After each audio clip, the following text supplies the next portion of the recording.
Gipakusgan sa sakop sa tribong Matigsalog sa Davao City ang ilang sustainable livelihood pinaagi sa pagbugna og handicrafts ug tradisyonal nga kasuotan sa tribo. Ari ang report ni Argil Relator.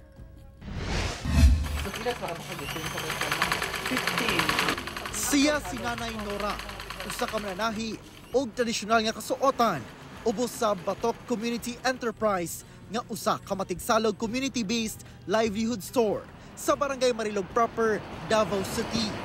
Sukad na kahibalo siya nga manahi, human siya may pailawom og training sa TESDA. Kini na ang iyang nahimong panginabuhian. Kay kani murag kanina gyud dili nga murag lang gyud kay kani ang nahulog nga livelihood namo. Makasustin na sa panginahanglanon gikan sa among pagkaon bisag ginagmay na lang mga tambal. Dunasab sila'y handicrafts sama sa bags, basket, banig ug uban pa isip produkto sa ilang weaving tradition. Sundod nila ni nya dili nila ikaulaw kay mao man ni ang tradisyon sa Matigsalog.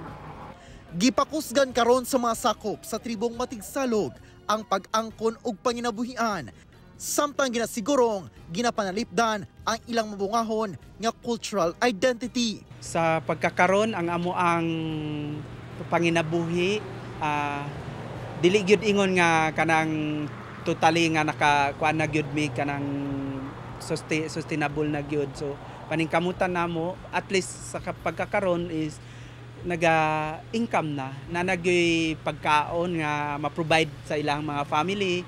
Ning bag-ulang usa ang tribong Matigsalog sa mga misalmot sa National Arts and Crafts Fair dito sa kauluhan nga gipasiugda sa Department of Trade and Industry aron ipasigarbo ug mabaligya ang ilang mga produkto. Aside sa kanang naka-benefit ka, nakay profit nga makuha sa imuhang business, at the same time you are preserving the culture of Matigsalog. So at least ang kadtong mga bata matudluan pa ug kadtong ilahang mga ang next na generation sa mga Matigsalog na ay mailhan o na ay makita nga ingani di ang amo ang mga kagamitan.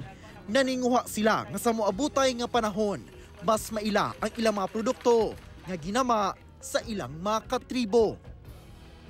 Kauban si Metro Awing sa kamera.